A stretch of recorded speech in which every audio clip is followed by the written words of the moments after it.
Ingresando en www.consejo.org.ar podés hacer la legalización de tus informes y certificaciones, seleccionando legalizaciones y luego la opción web. Allí vas a ingresar al sistema con tu nombre de usuario y clave personal y con un número de convenio y clave, el que podés suscribir por la web. Una vez que ingresaste, elegís la opción que estás buscando y listo. Dentro de nuestra página vas a encontrar conferencias en nuestra biblioteca de contenidos. Ingresando a la opción Reuniones científicas y técnicas, vas a poder elegir el contenido que estás buscando y al hacer clic, ver el video de forma online y descargar el material de la reunión. Si querés hacer un curso de capacitación, la DAC te brinda varias opciones. Podrás acceder ingresando a e-learning y luego a cursos virtuales. Allí te podrás inscribir en el curso o capacitación que más te guste. Si lo que buscas es asesoramiento profesional, estás a un solo clic de distancia. Podés hacerlo ingresando en Asesoramiento opción web. Completás el formulario a base de tu consulta y luego serás contactado por uno de nuestros profesionales. Uno más de nuestros servicios es el sello editorial Edicon, y ahí podés encontrar todas las publicaciones y colaboraciones técnicas. Además, ingresando a nuestro menú Servicios, Consejo Salud, vas a enterarte de todas las novedades de Centro Médico, Farmacia, Simeco e Integrar Plus. Estos y muchos temas más están disponibles en nuestra web www.consejo.org.ar. Envíanos tu consulta a consejoescucha@consejo.org.ar o llama al 5365 8950 y un colaborador se estará comunicando con vos. Te acompañamos sin que te muevas de tu casa. Consejo 75 años. Gestión y futuro.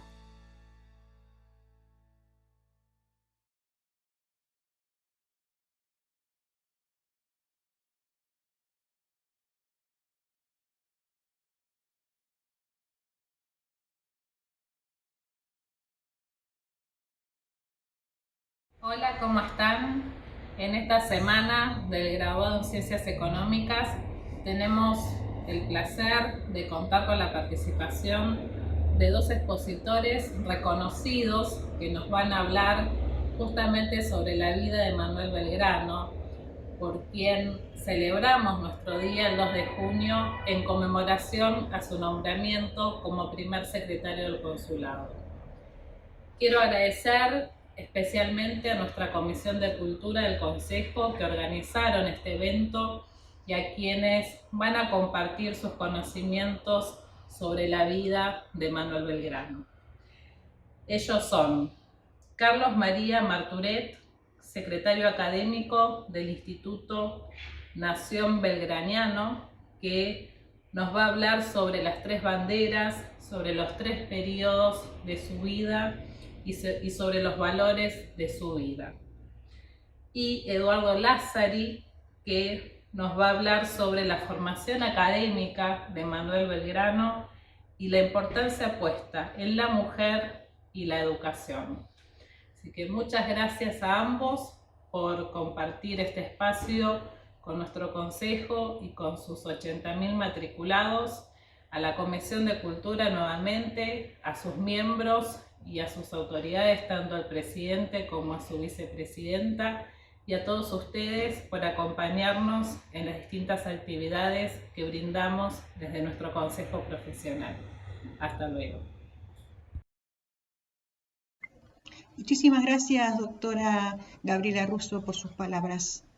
Y ahora tengo el agrado de invitarlos a la charla que ofrecerá el general de brigada Carlos María Marturet, secretario académico del Instituto Nacional Belgraniano de esta ciudad, junto con María Belén Pichuta, empresaria, gestora cultural y artista plástica. Nos ilustrarán sobre algunos de los tantos pasajes interesantes, destacados de la vida de nuestro patriota, el general don Manuel Belgrano. Los escuchamos.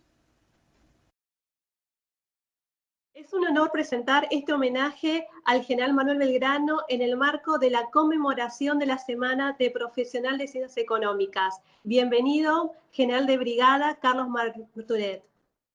Bueno, muchas gracias Belén por esta invitación. Yo muy agradecido a los egresados de Ciencias Económicas, todos los tengo el gran honor y el privilegio de participar con ustedes en la ceremonia del 3 de junio, y además felicitarlos porque no todas las instituciones que están relacionadas con la vida de Belgrano tienen el orgullo y el honor de haber seleccionado como un patrono a nada menos que a nuestro Manuel Belgrano, ¿no? Así que bueno, felicidades también para todos ustedes.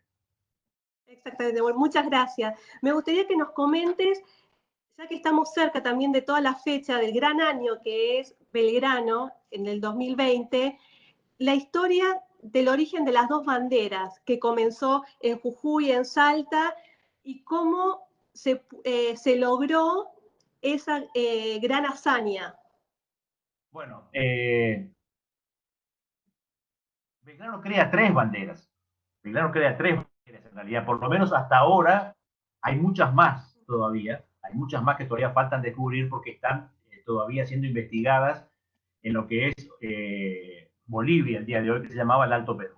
La primera bandera que crea Belgrano es una bandera militar que la va a crear con respecto a la creación del Ejército del Norte, que el Ejército del Norte es el ejército que va a Paraguay. La historia le cambia el nombre al Ejército del Alto Perú y le pone Ejército del Norte. Pero el nombre real del Ejército del Norte es el ejército que va al Paraguay. Y crea la primera bandera. Después le voy a mostrar una lámina si quieren. La segunda bandera es la bandera que va a crear Belgrano en las costas del Paraná el día 27, cuando recibe la misión, 27 de febrero de 1812, cuando recibe la misión de acelerar y dar seguridad a dos obras de fortificación muy importantes que se estaban haciendo ahí, muy profesionales desde el punto de vista militar y técnico, darle seguridad para evitar que las invasores realistas de Montevideo avanzaran sobre los pueblos ribereños de la costa del Paraná y del Uruguay. Ahí lo va a crear la bandera. ¿Por qué crea la bandera? Primero inspira con su decisión la escarapela nacional, porque cuando llega Belgrano se da cuenta de que los propios revolucionarios usaban el mismo gallardete, la misma escarapela que usaban los realistas. No sé si ven, este es el gallardete que usaban los realistas y los revolucionarios. Así que uno se da cuenta de esto y dice, ¿cómo nos vamos a distinguir en el combate? Entonces, el día 13 de febrero propone al gobierno superior de Buenos Aires la creación de un distintivo propio. Y el gobierno, el día 18, por eso siempre hablo del 13 y el 18, autoriza la autorización de una escarapela nacional que es esta. Esta es la primera escarapela.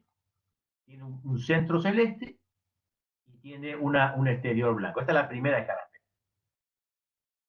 Si está entusiasmado con la velocidad y la prontitud de la respuesta del gobierno de Buenos Aires, se va a atrever y nos va a alegar nuestro primer símbolo patrio, que es este que está acá. Esta es la primera bandera creada por Belgrano en la costa de Paraná, blanca y celeste. Es bifranja, blanca y celeste, con estas dos maneras, ¿no? Entonces, si nosotros miramos, los gráficos estoy usando, esta es la bandera que tenemos actualmente. Es decir, que Belgrano no le va a poner ni forma ni color a la bandera. Porque esta es la bandera que tenemos nosotros hoy y esta es la bandera que crea Belgrano. Ustedes ven, es diferente. Es decir, que Belgrano no le pone ni forma ni color, porque el color se lo pone el triunvirato cuando ordena las carapelas y la forma se lo va a poner el Congreso General Constitucional en el año 16. Entonces, ¿cuál es el valor de lo que nos ha hecho Belgrano? ¿Cuál es el valor de lo Belgrano? El valor de Belgrano es a crear un símbolo propio en medio de la revolución, cuando faltaban todavía 4 años para la independencia. Entonces, cuando recordamos a Belgrano como el creador de la bandera, Belgrano no crea la bandera, no nos quedemos con ese concepto material de decir creó una bandera, sino que el concepto espiritual que tenemos que rescatar de ese movimiento es que él es el primero que se atreve a levantar un símbolo patrio propio y decir, acá estamos, estos somos nosotros y nos queremos diferenciar de lo que está pasando en España. Ese es el Lo que valor. creó es un símbolo realmente, creó un símbolo de libertad civil. Exactamente. Bueno, y después de eso se va a Jujuy, y ahí en Jujuy va a hacer jurar por primera vez esta bandera, la misma bandera, va a hacer jurar esta bandera. La va a hacer con todo el protocolo real, porque tradicionadores, muy tradicionalistas y conservadores. Tenían los conceptos de tradición y de patria y de religión muy fuertes. Entonces él hace, con todo el protocolo real que mandaban los reglamentos militares, hace introducir la bandera por el barón de Holmer, que es un barón que tiene un título nobiliario, a la catedral de Jujuy, y ahí el obispo Gorriti hace bendecir la bandera, Belgrano la toma y por la tarde le toma juramento a su ejército. Así que ese es el momento en el cual el 25 de mayo de 1812 se jura por primera vez la bandera que él había creado en las costas de Paraná. Son actos revolucionarios, absolutamente revolucionarios y trascendentes para la vida de los argentinos. Cuando todavía no nos animábamos a decir que lo estábamos dejando a Fernando VII, porque en todos los documentos lo seguíamos nombrando a don Fernando VII. Entonces Belgrano nos hace un símbolo patrio en la costa del Paraná y después lo lleva a Jujuy y lo hace jugar frente al pueblo. Es decir, que son actos revolucionarios que están marcando el nacimiento de una nación, ¿no? Y además hubo una procesión con la bandera. Exactamente. Todo un símbolo muy fuerte. Son símbolos muy fuertes. Belgrano se encuentra, porque ¿qué está pasando con esta situación? Belgrano se encuentra cuando llega al Alto Perú por segunda vez, porque como bien habías indicado, después de la batalla de Huaki, el año anterior, el 20 de junio de 1811, es derrotado el ejército del Alto Perú y ahí termina la primera expedición. Entonces Belgrano es nombrado comandante de la segunda expedición al Alto Perú. Y él cuando se encuentra en ese lugar, se encuentra con un tan hostil hacia los pueblos porteños, porque la primera expedición no había logrado entender cuál era la ideología y la idiosincrasia de esos pueblos norteños, que están aferrados a la tierra. Entonces fueron con una mentalidad, de alguna manera, muy jacobina y con un desprecio hacia lo que es las tradiciones. Entonces Belgrano tiene doble misión. Por un lado, levantar a ese ejército y reconstruir ese ejército militar. Y por otro lado, ganarse a la población. Y lo va a lograr. Entonces, como parte de ese trabajo de convencimiento y de creación de una identidad nacional, de extender las ideas de elaboración a la mente y a los corazones de los habitantes, hace este juramento simbólico que es tan extraordinario. Después viene el éxodo jujeño con la cual el pueblo lo va a seguir, porque le dice, mire, yo le propongo un nuevo contrato social. Estoy trayendo la posibilidad de libertad, porque lo que viene atrás, lo que viene del norte, que son, se van a seguir sojuzgados y sometidos, van a perder los derechos que a ustedes les corresponden, y el pueblo lo sigue. Ahí fueron las famosas batallas de, primero el río Las Piedras, extraordinaria batalla de los Altos Jujeños, el combate de la batalla de Tucumán y la batalla de Salta. Y como consecuencia de eso, el pueblo jujeño al año 13, un año después, puede volver a Jujuy. Y ahí Belgrano les entrega la tercera bandera creada por Belgrano, que es la bandera de nuestra libertad civil, que es la primera bandera de los derechos humanos o de los derechos civiles. No es una bandera militar. No es una bandera militar. Es una bandera que él hace reconocimiento por el extraordinario esfuerzo civil que ha hecho. Y se lo entrega al gobierno y al pueblo, no al ejército. Es esta bandera que está acá, que es una bandera pintada en paño blanco y tiene pintada arriba las armas de la Asamblea del año 3. Una extraordinaria. La famosa bandera blanca. Esa es la famosa bandera blanca, exactamente, la famosa bandera blanca. Bueno, esta bandera es del año 2015, símbolo patrio histórico. Es decir, que los argentinos tenemos el orgullo de tener dos banderas. La bandera oficial de la nación y la bandera nacional de la libertad civil. Ese es el orgullo que tenemos. Y los dos tienen jerarquía de bandera oficial. Y tienen Eso es asombroso. Eso es asombroso porque no pasa en muchos lados. No pasa en muchos lados, exactamente. No, muchos países, poquísimos países tienen dos banderas. Nosotros tenemos dos banderas para el orgullo de los argentinos. Y la otra bandera es una bandera civil. Es decir, que antes de la independencia, Belgrano le está entregando a los derechos civiles, le está entregando, está hablando de libertad y está hablando de forma de gobierno, de constitución al pueblo jujeño. Y se lo está reconociendo por el valor y la transformación que están haciendo en la lucha contra la independencia. Ese es el simbolismo que tiene esto, ¿no?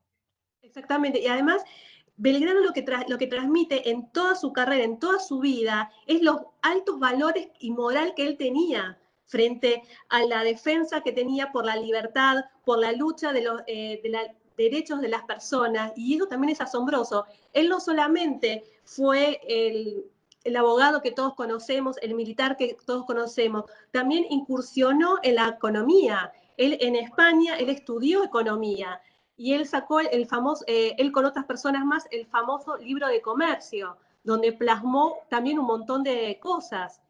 Bueno, yo en ese sentido, para entender la integridad de Belgrano, ¿no? Para entenderlo todo. Belgrano podemos dividirlo así rápidamente en 3 periodos. El primer periodo es la formación de Belgrano. Para mí el momento más importante de él y el más feliz de su vida. El más importante, porque Belgrano fue lo que fue como economista, como funcionario del consulado y como militar, por la educación que tuvo. Este es el valor que tenemos que entender los argentinos. Si no hay educación, no tenemos nada más. Exacto. Este es el valor que tiene. Y el otro que dice Belgrano, que es trascendental, Belgrano estudia en un momento en el cual la educación no era un derecho, sino que era un privilegio. Belgrano tiene la mejor educación de la época, la mejor educación que puede pagar, y sus padres se lo pagan porque eran comerciantes que tenían un muy buen pasar económico. Y se lo da a todos sus 16 hijos. Ese matrimonio que tiene de los Belgrano Peri, de los González Casero, les permiten educar a todos sus hijos. O sea que Belgrano tiene la mejor educación de la época. Una época en que la educación, como les decía, era un privilegio. Unos muy pocos. El 90% de los habitantes del virreinato vivían, nacían y morían en la ignorancia absoluta. Apenas si conocían los rudimentos del número y de algunos para leer algunos carteles. Por eso es la historia de los bandos militares que se leían. Ese es el valor que tiene Belgrano. Y Belgrano tiene la mejor educación en el Real Convictorio Carolino, con el Colegio San Carlos hoy, el Colegio de San Carlos, y después se va a España a estudiar, estudia con lo mejor. Y ahí sí estudia 3 años perdón, en el colegio en Buenos Aires, y después se va 8 años a España. Y ahí en España se va a recibir de abogado. Había tres de las más famosas, la de Salamanca, la de Valladolid y de Alcalá de Henares. Él elige las dos, Salamanca y Valladolid, porque Alcalá de Henares no tenía abogacía. Entonces él le va a estudiar en estas dos. Y además también estudia en Madrid. Se recibe como abogado, no como doctor. Porque él dice, yo prefiero tener otros conocimientos, como la economía política, como la educación. Entonces ahí él se apasiona con las ideas nuevas que estaban en Europa provenientes de la Revolución Francesa, en la libertad, igualdad, fraternidad, la ilustración, y le va a sumar a la ilustración lo que le da Salamanca, que es la parte católica. Así que va a ser un ilustrado humanista católico. La unidad de Salamanca le da el humanismo cristiano. Entonces, Belgrano va a venir con esa idea, va siendo un ilustrado de la Revolución Francesa, pero un humanista cristiano, que es lo que le va a dar la Universidad Española. Y con ese bagaje de conocimiento y con ese entusiasmo, regresa a Buenos Aires con el título de abogado y además con el nombramiento del secretario perpetuo del Consejo, que lo va a crear él. Ahora, ahí es una gran verdad, y esta es la separación, que él era muy católico, pero a la vez eso no le permitía, o sea, no le prohibía tener una mentalidad abierta y seguir recibiendo distintos conceptos y distintos conocimientos. Exactamente. Él no va a separar la razón y la fe. Exacto. Duden de todo, pero sepan de que hay un fin superior y una creación.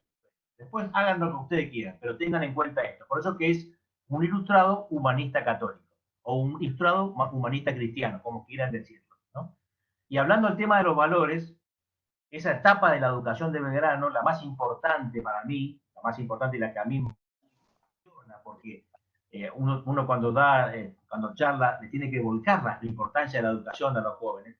Él lo primero que va a hacer en su autobiografía, que es cuando él escribe, que deja escrito muy lindo, muy interesante para leerlo, lo primero que dice, y acá está el primer valor de Belgrano, y es el valor que tenemos que tener todos para con nuestros padres, es el agradecimiento.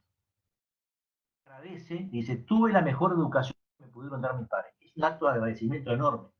Le está agradeciendo a sus padres la educación y el esmero y el esfuerzo que hicieron para formarlo a él.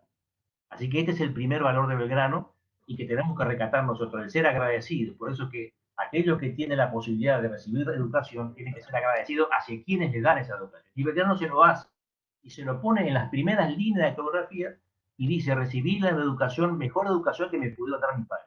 Así que es un acto de agradecimiento enorme, y de ahí vienen el resto de los valores que tiene Belgrano. Por ejemplo, cuando él termina esa educación, gracias a esos valores, él va a ser un funcionario. Viene la etapa en el consulado que es un funcionario, es que tiene dos momentos. El consulado, claro, y después cuando regresa de España con esa formación y con ese bagaje, tiene dos momentos en Buenos Aires como etapa como funcionario, de las etapas que estamos hablando. Sí. La segunda etapa de Buenos Aires es en Buenos Aires, la segunda etapa de su vida de las tres que dijimos, la primera es la educación, que son 16 años, un tercio de su vida. La segunda etapa es la etapa, podemos decir, como funcionario público, que tiene dos momentos, que es el Consulado de Buenos Aires, el Consulado de Comercio de Buenos Aires, pero sirve a la patria con minúscula, que es la patria de España. Y la segunda función como funcionario es cuando es vocal en el primer gobierno patrio, que es la Junta de Gobierno. Y son las dos, pero ahí es vocal de su patria con mayúscula. Ahora, ¿cuáles son los valores, volviendo al tema tan interesante que me preguntaste, cuáles son los valores de Belgrano en este momento? Dijimos, el primero es el agradecimiento hacia sus padres. Maestros que lo formaron de la forma y le exigieron la educación para que él pudiera hacer lo que fue. Y ahora, ¿cuáles son los valores que va a tener Belgrano? Primero es la idoneidad, es decir, yo puedo hacerlo porque tengo la educación. Segundo, la constancia para hacerlo, la abnegación para llevarlo adelante. Tercero, la decisión para ejecutarlo, la sensibilidad para conocer los problemas y poder plasmar eso en una obra, y por último, la honradez, la integridad como funcionario. Estos son los valores que puedo tanto en su formación académica como en su etapa como educación. Ahora, el tercer momento de Belgrano es el Belgrano militar. Eso es asombroso. Y otro agregaría a lo que expusiste que también él ponderó mucho el trabajo, la forma de inserción, como una forma de inserción en la sociedad, el valor a trabajar. Y una vida él decía que una vida ocupada preservaba a las personas de todos los vicios y males que pudieran tener. Entonces son enseñanzas de vida, de valores. Y eso es muy importante, y sobre todo esas cosas que se vivió Belgrano se pueden tranquilamente reflejar en la actualidad. Sí, exacto. Bueno, por eso digo, Belgrano es un prócer transversal. Exacto. Es un prócer que nunca tomó bandera política, por eso que Belgrano no es político.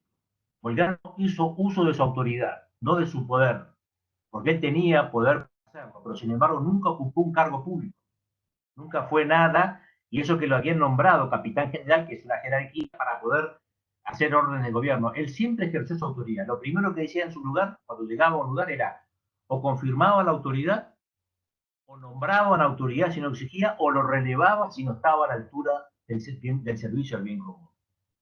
Eso es lo que hacía Belgrano. Por eso que Belgrano ejerció su autoridad completamente. En la etapa del consulado, que es una etapa extraordinaria, Belgrano era un asesor, porque la función del consulado era proponer cuestiones económicas. Era un órgano para el fomento de la agricultura, la ganadería y la industria. Además tenía las funciones de tribunal, es decir, zanjar disputas económicas entre partes. Y ahí hace una propuesta enorme. Lo que pasa es que él lo que podía hacer era proponer.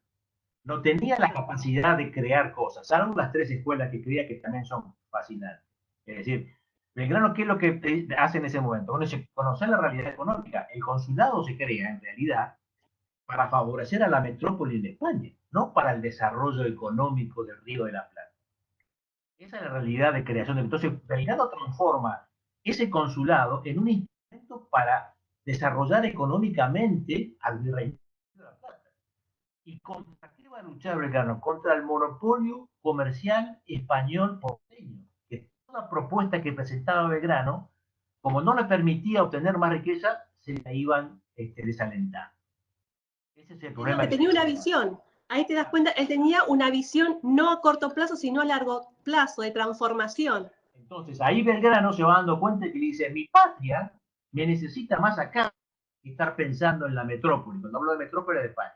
Y ahí comienza a Belgrano a reunirse con otros personas que pensaban igual y comienzan a difundir a través de los medios periodísticos que se van creando las ideas de modernidad, porque él introduce la modernidad en el virreinato a través de las ideas económicas, recordemos que estamos pasando del mercantilismo a la fisiocracia, entonces él introduce estas ideas modernas y dice, lo que tenemos que desarrollar es nuestra propia patria, y transforma la patria pequeña, la patria con P minúscula de España, a la patria propia. Entonces ahí comienzan a difundir las ideas pre-revolucionarias a través de escritos económicos en los diarios de la época. Y ahí comienza la acción revolucionaria de Belgrano.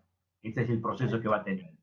Pero dentro de todo, además de lo que es una etapa de frustración, porque Belgrano proponía tantas cosas, va a crear escuela, propone el desarrollo del camino, el desarrollo regional, hasta propone premios para las niñas, le propone escuelas para la educación. Él recorría esos ranchos miserables, donde los hombres llegan a la madurez de su vida estando desnudos, sin leer ni escribir, estando lejos de la autoridad, lejos de una palabra espiritual que los alentara. Veía todo ese aliento y eso le dolía en el alma.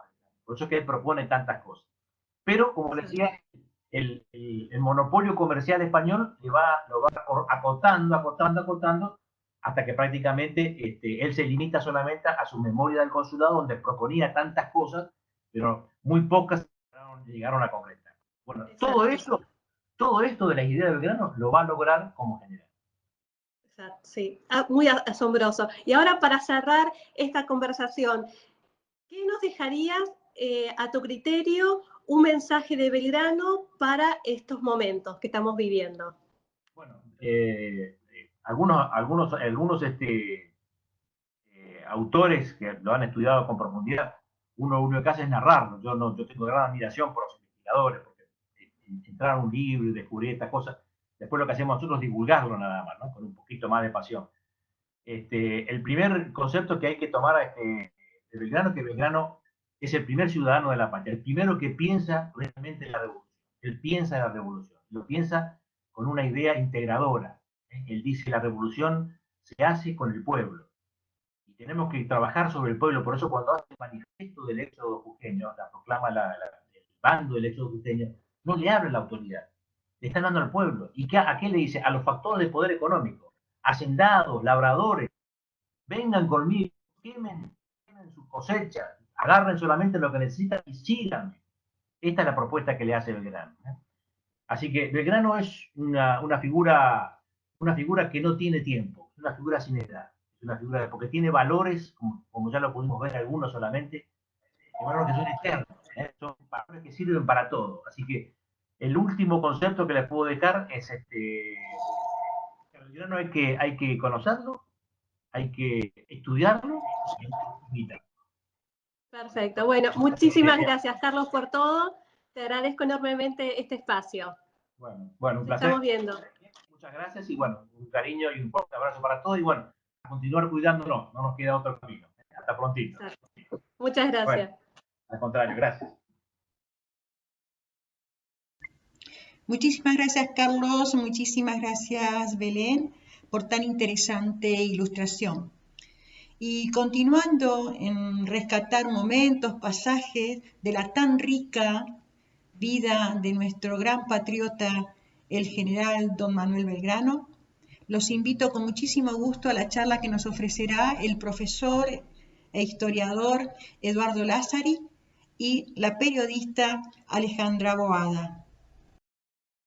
Para comenzar, quería decirte que, bueno, el 2 de junio es el día del graduado de Ciencias Económicas, conmemorando el nombramiento de Manuel Belgrano como primer secretario del Consulado de Comercio. Quería que me cuentes qué hizo Belgrano por la economía del virreinato. Bueno, la figura de Manuel Belgrano es fundamental en nuestra historia.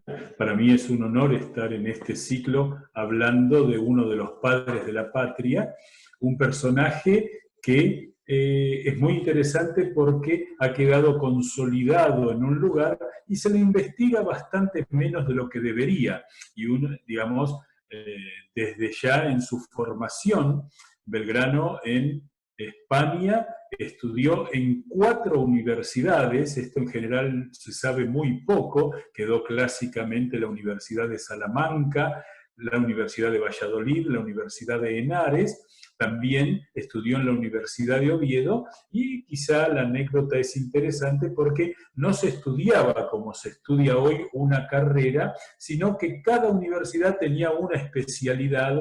Así es que Belgrano se graduó en Derecho, en Economía Política, en Jurisprudencia, y por eso podemos decir que para principios del siglo XIX era el hombre mejor formado que había en el Río de la Plata. A tal punto que fue un hombre que transitó por los pasillos de la corte de España, en aquellos tiempos de Carlos IV, y llega a ser nombrado, al fundarse el Real Consulado, que muchos dicen que fue creado para él, lo nombran secretario perpetuo, es decir, era un cargo vitalicio por la confianza que el Imperio Español tenía en él. Él llega aquí y se dedica a organizar de alguna manera una forma mucho más sencilla de comercio, de producción, de toda una serie, incluso para la solución de los grandes conflictos que se pudieran desatar aquí. No es, digamos, lejano a su idea la de la apertura de comercio, que se va a dar en 1806 por la invasión británica de la mano de Beresford, que fue nombrado gobernador, y una de las primeras cosas que hizo fue declarar la libertad de comercio, que luego, y tiene que ver en esto Belgrano y todo lo que él sostenía a partir de sus doctrinas, lo sostienen el virrey Santiago de Liniers y el virrey Baltasar Hidalgo de Cisneros.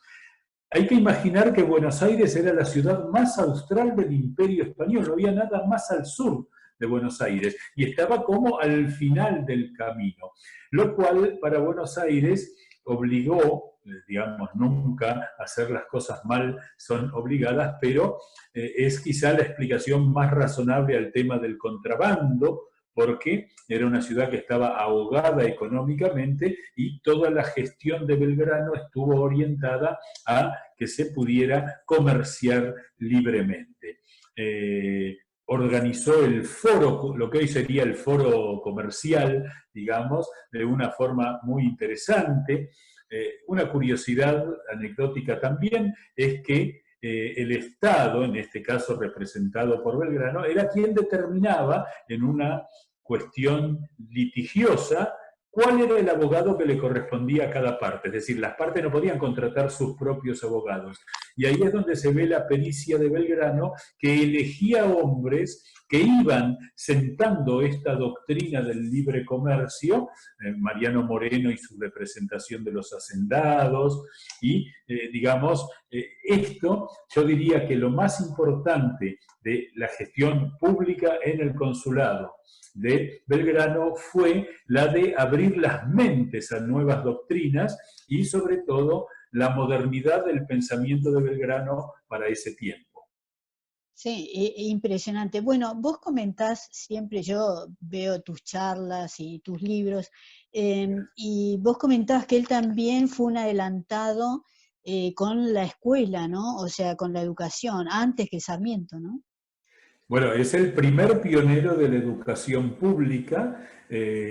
Lamentablemente, bueno, ustedes como Consejo Profesional, junto al Instituto Nacional Belgraniano, hicieron una edición de todos los escritos de Manuel Belgrano, que increíblemente no se conseguía algo así que esa fue una tarea institucional del Consejo que fue encomiable y que lo sigue siendo porque verdaderamente es un trabajo esencial. Allí podemos ver cómo Belgrano tenía dos visiones, ¿no?, que son muy interesantes. Primero, la de la ilustración, es decir, la necesidad de que la gente estuviera educada. Él decía que abrir escuelas es sembrar en las almas, por ejemplo. Tenía una visión, además de la responsabilidad del Estado ¿no? Siendo un hombre profundamente religioso, de práctica católica absoluta, miembro de la Tercera Orden de Santo Domingo. Sin embargo, entendía que la educación pública era una responsabilidad del Estado. Y por eso, cuando cobra sus primeros sueldos como comandante del Ejército del Norte, divide ese sueldo en 4 partes y en Tarija, en Jujuy, en San Salvador de Jujuy, en San Miguel del Tucumán, funda escuelas, ¿no? Escuelas que, esto es un poco curioso, Belgrano donó esto en 1812 y la última escuela se inauguró en el año 1998, un poquito de demora, pero quiero decir, ese impulso estaba claramente en Belgrano y tiene que ver con, además, una visión de la educación como preparadora para el trabajo. Belgrano es el primero que plantea en el Río de la Plata, y cuando digo el Río de la Plata digo todo el virreinato, la necesidad de hacer de la agricultura un negocio, no simplemente esa agricultura de subsistencia que había en los alrededores de las ciudades, sino de pensarlo más allá de la subsistencia como un negocio próspero. Es el primero que pone su mirada en la pradera pampeana como un germen de riqueza. Pensemos que, sobre todo toda la campaña de las Pampas, eran ganaderas, y eran ganaderas en el sentido de salir a cazar el ganado cimarrón que estaba por allí, con lo cual era la naturaleza la que producía la riqueza. Eran las vacas y los toros paciendo, y Belgrano dice que la agricultura en ese sentido era más integradora del hombre y planificaba al hombre porque el hombre tenía que trabajar, no era simplemente una suerte de caza y recolección digamos, medieval o antigua, sino un compromiso con el trabajo ordenado. Y en este sentido era importante la formación de las personas, porque no solo en el sentido de la ilustración personal, el alimento del alma, sino de la creación de nuevas profesiones, de nuevos oficios, ¿no? Casi anticipa las escuelas técnicas. En ese sentido, yo creo que, así como no se tiene claro que Belgrano es el patrono de los economistas argentinos, algo que en general conoce el mundillo económico, pero no se sabe públicamente, no es una verdad, digamos, que circula con naturalidad.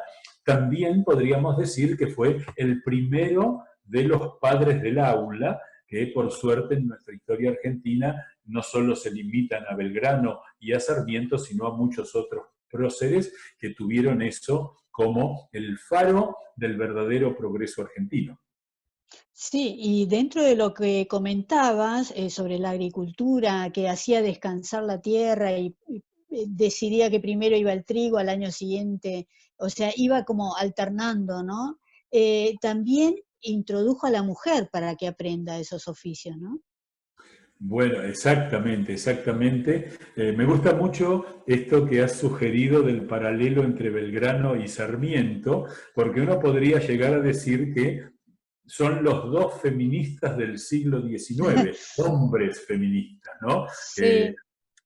Porque en el caso de Belgrano, él ya hablaba de la enseñanza formal de oficios para que la mujer no solo se limitara a una tarea de ama de casa, sino que, digamos, sin pensar en el lugar que la mujer tiene hoy en la sociedad y que va logrando cada vez más, y que es quizá el signo más relevante del progreso de la humanidad en este siglo XXI, Belgrano decía que la mujer tenía que, en el ámbito hogareño, asumir muchísimas más responsabilidades. Por ejemplo, él hablaba de que la mujer tenía que leer y escribir.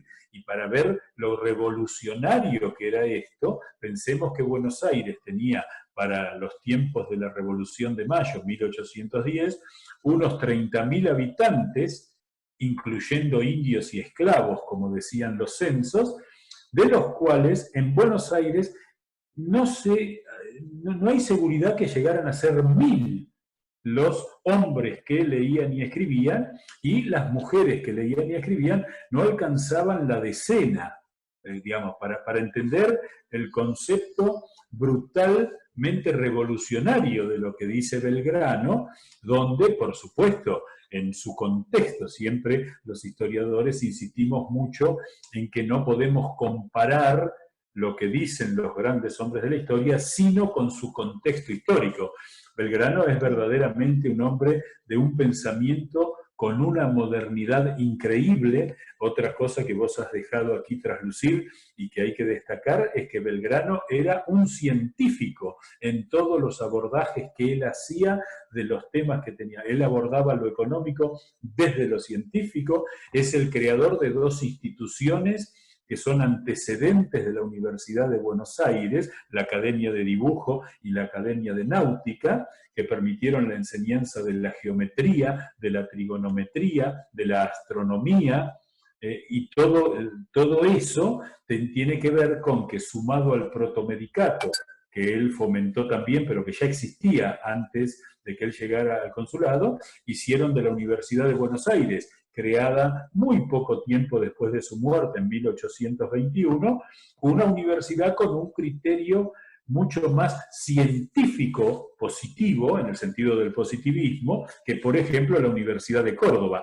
Y esto tiene que ver con esas sendas que Belgrano abrió. Por eso es muy lindo cuando uno visita el Colegio Nacional de Buenos Aires, quizá el instituto educativo más prestigioso de la Argentina, y que depende de la Universidad de Buenos Aires, que en el único rincón del nuevo edificio de 1928, pero nuevo respecto del original, está en un rincón uno de los arcos de la vieja construcción jesuítica, en la que está un monumento al mejor alumno.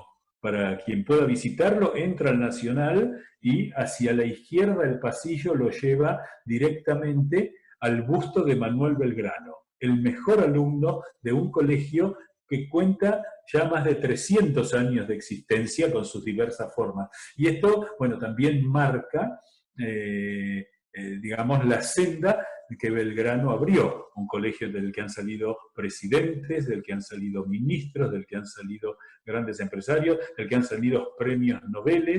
Entonces, estamos hablando de Belgrano como un gran hacedor de caminos que han servido hasta hoy en el progreso de la Argentina. Sí, vos comentabas también que un busto de él estaba en el Ministerio de Economía, ¿no? ¿Y qué pasó? ¿Lo sacaron? Bueno, esa es una anécdota que habla de la Argentina moderna o de la Argentina presente. Cuando uno entraba antiguamente al Ministerio de Hacienda, así se llamaba el edificio que está en Hipólito Yrigoyen entre Balcarce y Paseo Colón, uno entraba en ese edificio de los años de 1930, con unas pinturas muy de época, muy interesantes. Uno entraba previo a los molinetes, cuando lo que había era un mostrador amable que te dejaba pasar, no te interrumpía el paso, había un busto de Manuel Belgrano en el centro del hall de entrada al Palacio de Hacienda. Allá por los años 90, se decidió quitarlo para poner los molinetes, digamos, con una excusa de tipo funcional, y se lo ubicó en el pasillo interior, pero al costado y bastante lejos de ese lugar central de ingreso. Lo cual a mí me hizo reflexionar, esto es una metáfora, que probablemente los ministros que iban entrando al ministerio no podían soportarle la mirada a ese Manuel Belgrano de Luis Carlotti que estaba allí, y entonces directamente decidieron sacarlo para entrar con quizá algún menor cargo de conciencia. Pero bueno, esto forma más una interpretación poética del hecho concreto, que es que el monumento fue desplazado de un lugar central en el ingreso a un sector lateral en la circulación interna del edificio. Es verdad, muy buena anécdota. Decime, ¿cómo fue que, o por qué motivo está el monumento a la bandera en Rosario? ¿Por qué es en Rosario que se iza la bandera? Bueno, el Monumento a la Bandera tiene 2 o 3 características que lo hacen único. Es el monumento a una bandera nacional más grande del mundo. No hay ningún otro monumento del tamaño gigantesco que tiene el Monumento a la Bandera.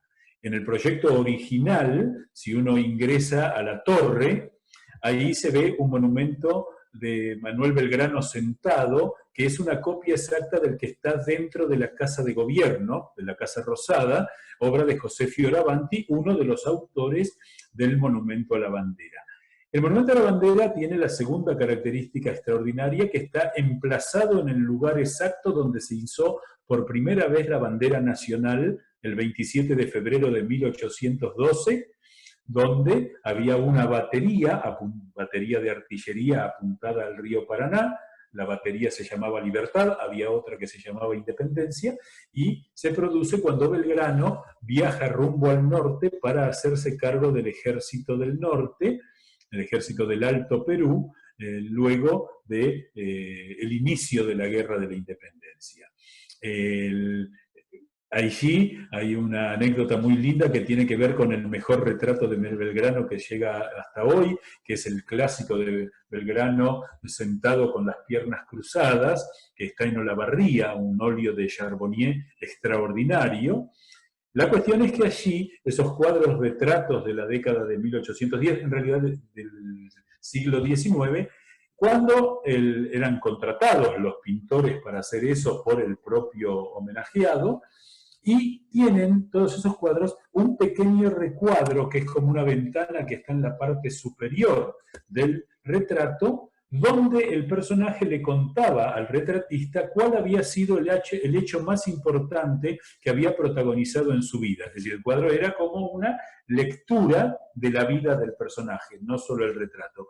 Allí podemos ver que Belgrano le dijo a Charbonnier que lo más importante que había hecho era darle una divisa nacional a su patria, es decir, a su país. Y lo que es muy interesante es que se ve la barranca del Paraná, se ve el mástil, ahí un detalle que la historia argentina tampoco recuerda, es que es una rosarina, la señora de Echevarría, la que hace la bandera, y esa bandera que Belgrano recuerda, el cuadro es de 1815, es una bandera de 2 franjas verticales, blanca una y celeste la otra. Es decir, que quizá la bandera, donde hoy se levanta el monumento a la bandera, haya sido una bandera de solo 2 franjas, que fue la que avaló, en primer lugar, los gobiernos, hasta 1817, cuando el Congreso General Constituyente, que declaró la independencia, declara que la bandera a partir de ese momento y para siempre serán 3 franjas, celeste, blanca y celeste, de 3 de alto por 8 de largo. Eso que parece una soncera ha hecho que la Argentina tenga los 4 símbolos nacionales más antiguos de América. Ni siquiera Estados Unidos los tuvo tan antiguamente, que son la escarapela de 1812, el himno y el escudo de 1813, y la bandera ya oficial de 1817. Así que esto tiene que ver con nuestro personaje, que tuvo tanto que ver con marcar simbólicamente a nuestro país. Vos decías que la escarapela no es común que otros países tengan escarapela, ¿no? Claro, en América el único país que tiene como símbolo nacional la escarapela es la Argentina, que además habla de ese espíritu libérrimo, de ese espíritu liberal, en el sentido de las ideas que la Argentina era en los tiempos de la Revolución de Mayo y de la Independencia, porque permite que un ciudadano lleve su escarapela, lleve su símbolo nacional en el pecho. Y esto es una gran diferencia, porque en otros lugares los símbolos nacionales son tan sagrados que, por ejemplo, en Chile, hasta 1990, los ciudadanos no podían tener banderas, no podían ir por la calle con una bandera. E incluso en la época de Pinochet, si un ciudadano iba en un partido de fútbol con una bandera chilena, era detenido. En vez nosotros, en ese sentido, y esto tiene que ver con el espíritu liberal de Belgrano, ¿no? Belgrano era un hombre de profunda fe católica y de profunda convicción liberal, entendiéndolo, vuelvo a expresar esto, no quiero cansarlo, pero es muy importante, en el sentido de la época. No estamos diciéndolo en un sentido moderno, pero sí de que la libertad, la fraternidad y la igualdad eran los tres pilares sobre los que se iba a construir el país. Y bueno, entre esos detalles, el ciudadano podía aportar un símbolo propio. Contame un poco la historia de Hipólito Bouillard, que fue uno de los que hizo la circunvalación, digamos, llevó la bandera, y contame lo que sucedió en ese viaje. Bueno, Hipólito Bouillard es un personaje genial, extraordinario, que había sido húsar de Napoleón, había peleado con Napoleón, viene a la Argentina, se enrola en el regimiento de granaderos a caballo, pelea en el combate de San Lorenzo. Ahí San Martín es el único soldado que nombra porque ese soldado le toma la bandera a los españoles, toma la bandera imperial, y luego se embarca con Guillermo Brown, con quien tiene una relación no muy fácil, y en 1816 comienza un periplo por el mundo, en 1817, con un navío llamado La Argentina, que portaba, por supuesto, nuestra bandera ya para entonces, y da la vuelta al mundo, haciendo campaña en el Pacífico, primero cruza al Cabo de Hornos, hace una campaña corsaria contra el Imperio Español, y logra en ese viaje que el rey de Hawái acepte a la Argentina como una nación independiente y le rinde homenaje a la bandera. Es una anécdota simpática al menos. Luego llega a California, toma la capital de California, que es Monterrey, pero la Monterrey que está en Estados Unidos, no en México. Durante varias semanas, ese sector del Imperio Español formó parte de las Provincias Unidas del Río de la Plata porque uno de sus expedicionarios tomó posesión allí. Esa bandera se encuentra en el Museo Municipal de Monterrey como una de las banderas que, cubrieron a esa ciudad. Y finalmente, cuando hace la campaña de corso en toda la zona de Centroamérica, es allí que deja de herencia para los pueblos centroamericanos la bandera argentina. La bandera argentina es la bandera de El Salvador, de Guatemala, de Nicaragua y de Guatemala. De Honduras. De Honduras. Repetí, Guatemala y Honduras. Sí. Que con diversas formas e incorporando sus propios escudos, queda como herencia para ese territorio. Es decir, en el mundo hay 6 países que tienen nuestra bandera. La Argentina, los 4 países de Centroamérica y el Uruguay, que toma la bandera argentina como ejemplo, el sol y las franjas, para determinar su bandera con la cantidad de departamentos. Eso, sin duda, también forma parte de la amplia visión de Belgrano y la transmisión que ese símbolo hacía de los ideales revolucionarios que los pueblos los tomaron como propios. Sí, hablabas antes de lo creyente que era y lo católico que era, y me gustaría que me cuentes un poco la anécdota de la batalla de Tucumán con la Virgen de la Merced. Bueno, esa es, Belgrano era un hombre de una profunda fe, de un ejercicio cotidiano de la fe, él hacía celebrar misa cotidianamente en las campañas militares, era un hombre de mucha oración, y el 24 de septiembre de 1812, antes de emprender la batalla que cambia la historia americana, porque hasta ese momento, luego de las revoluciones, todos los ejércitos españoles venían ganando las batallas, triunfando en todas ellas. Belgrano, desobedeciendo al triunvirato, se planta en Tucumán y es la primera victoria grande de los ejércitos revolucionarios del Plata. En la santa desobediencia de Belgrano se dice así porque él le entrega antes de la batalla su bastón del mando a la iglesia, a la Virgen de la Merced, patrona de Tucumán, que justo el 24 de septiembre celebraba su fiesta, Y en la mitad de la batalla, se dice a algunos que por el fragor de la batalla se elevó mucho la temperatura allí en la ciudadela, que es donde está el campo de batalla. Miles de langostas, eran muy comunes las mangas de langostas en otros tiempos, empiezan a caer sobre los soldados.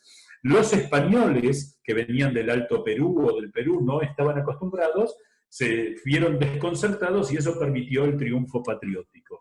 Belgrano entendió que ese fue el mensaje de la Virgen en apoyar la causa revolucionaria y por eso le atribuyó la victoria a la Virgen, a la que nombró generala.